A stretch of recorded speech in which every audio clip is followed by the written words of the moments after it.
I found out about homeschooling in 1996.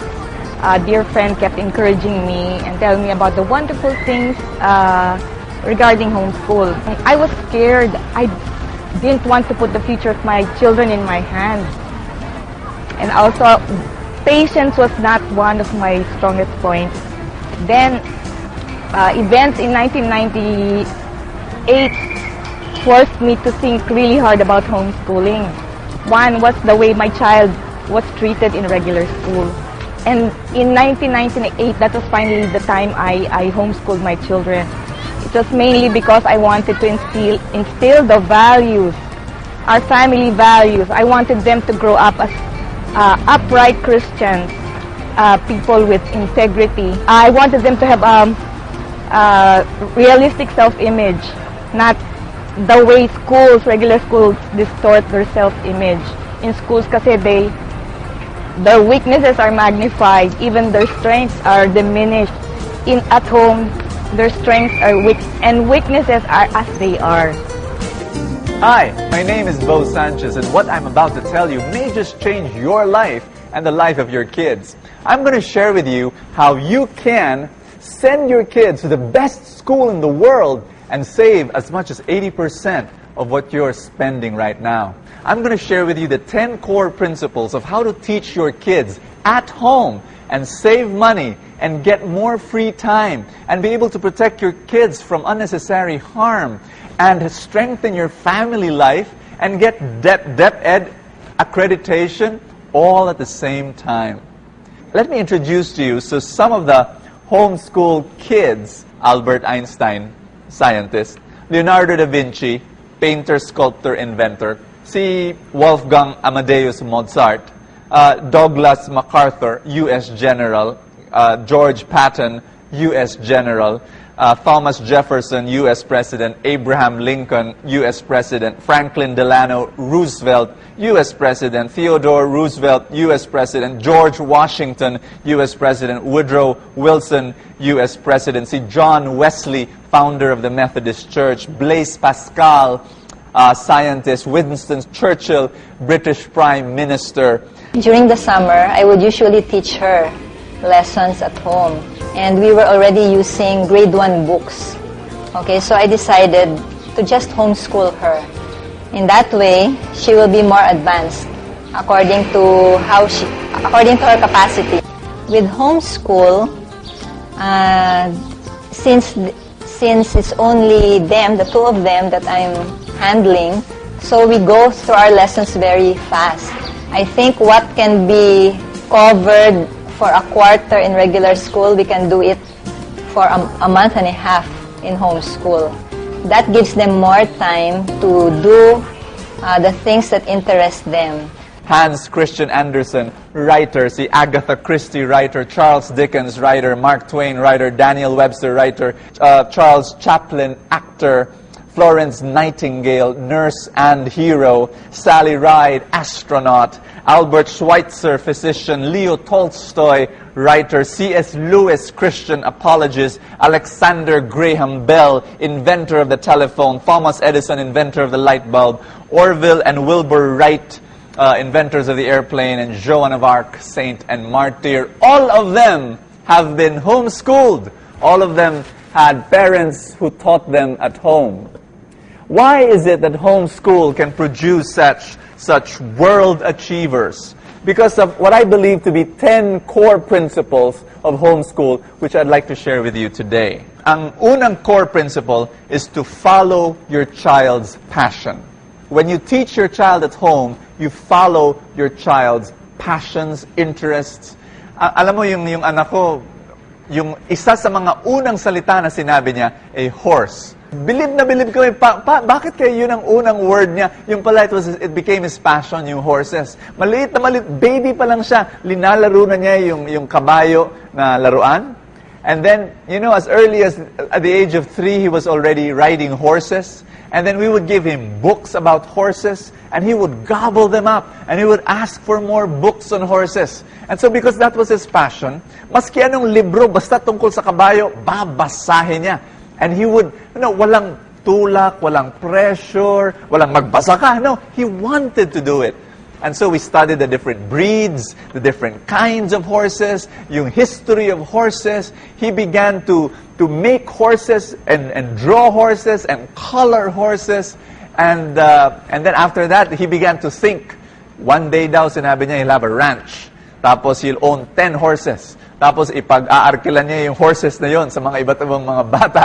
But you know, one of the things I realized was because of his passion for horses, natuto siya magbasa, nagkaroon siya ng artwork, meron siyang PE. Kasi he was riding horses already, meron siyang konting math kasi we began to look at the business side. Kasi, sige, magkakaroon ka ng ranch, magkano ang rent ng bawat kabayo. And so we were having applied math, kung tawagin. And when you find the passion of your child, sige, follow and pursue that, and then you're going to be able to not push him or pressure him to study because it's something that's there in his heart. Principle number 2, follow the child's learning style. Bawat bata, may learning style yan. Kailangan sundan mo. If the child isn't learning, it's 99% not the fault of the child. Change your teaching method. Adapt to the learning style of the child. There are 3 basic learning methods of the child: visual, auditory, and kinesthetic, and about 27 subgroups of learning styles. Alam mo, it's too much to discuss right now, but if you're able to find out the learning style of the child, and we will help you to discover that, you will just adjust to that, and then tailor fit the whole teaching method according to your child's learning style, and you will see your child blossom and flourish. Some kids prefer structure, to be told what to do. And that's why it's okay if some children want structure, yung traditional school taught at home, that's okay because that's what they want. Some kids don't want structure. Some kids want to explore and to do things on their own. Respect that. Follow that. You'll be able to produce so much more. First of all, homeschooling starts when you have a baby. Because if you think about it, you are teaching that baby from day one. That's right. So really, homeschooling in the academic sense is just a continuation of what you've been doing from the first day the baby is born. We started homeschooling for a few reasons. One was in America, 20% of the children who graduate from high school do not know how to read. Wow. That is an amazing, a terrible statistic. I knew I could guarantee 100% that my children would be able to be 18 years old and know how to read. So there's that academic sense. The other sense is because of the moral situation in our public schools in America. The morals have degraded so much. And, people always ask, well, what about socialization? And my answer is they learn anti-social behavior in the schools. Kids don't know how to relate to multiple ages. They are funneled into and herded into a group of kids only their own age, and they have such a limited experience. And whereas homeschooled kids, they can talk to anybody. They can talk to the little kids. They can talk to grandmas and grandpas and look them in the eye and not be afraid and not be intimidated because they've been conversing with a wide variety of ages in a family and also in local homeschooling groups. The third core principle, follow the learning pace of your child. Ito yung kagandahan ng homeschool. Kasi sa ordinary classroom, ordinary school, may 40 mga bata. Isa lang ang pace niya. Yung buong klase will follow one learning pace. Pero, with your child, you can follow the learning pace of your child. Alam mo, I'll tell you one important secret. Minsan, pag hindi natututo ang bata sa eskwelahan, hindi ibig sabihin bobo siya. Madalas, dahil bored siya. Dahil ang learning pace ng klase, ang bagal. Kasi kailangan sundan mo yung karamihan, yung majority. Pero pag homeschool, pag ang nanay o ang tatay ay nagtuturo sa bata sa bahay nila, what happens is that you follow the pace of the child. Because of this, I believe you should not have undue pressure, education pressure on kids, especially hanggang siguro age 8 to age 12. Yung parang, wag pilitin. Wag pilitin na, mag-aral ka na, ito, basahin mo. It doesn't usually work. Here's core principle number 4. It's very important. never use fear and punishment as motivation. This mystified me. I learned na yung mga expert trainers ng aso, tiger, elephant, giraffe, parrot, basta pag-expert trainer ng mga animals, bawal pala sila na takutin yung mga hayop. Kailangan kunin nila yung puso, yung affection ng hayop. They will care and show affection to the child. Very gentle yung kanilang discipline.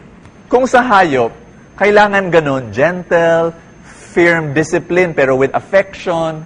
Bakit sa human beings, katakot-takot na punishment and, hoy, mag-aral ka, kung hindi! Parang, ang labo, Sa hayop, bawal, pero sa tao, pwedeng gawin. What am I saying? I'm saying in homeschool, the moment you shout and say, study or else, will the child learn? The answer is no, the child will not learn. Core principle number 5. Remove tests and grades as tools for teaching. Are you shocked? I was shocked also when I learned this. Do not use grades or tests as a tool for teaching. I'll tell you why. Because when you have grades, when you take a test, and the teacher gives you a grade, ano yun? Label. What for? Why not just have an exercise, and then let the child answer, and then, pag may mali, why not say, ito yung tamang sagot. Correct it right there and then, without giving a label, without giving a grade. How will you make a child learn?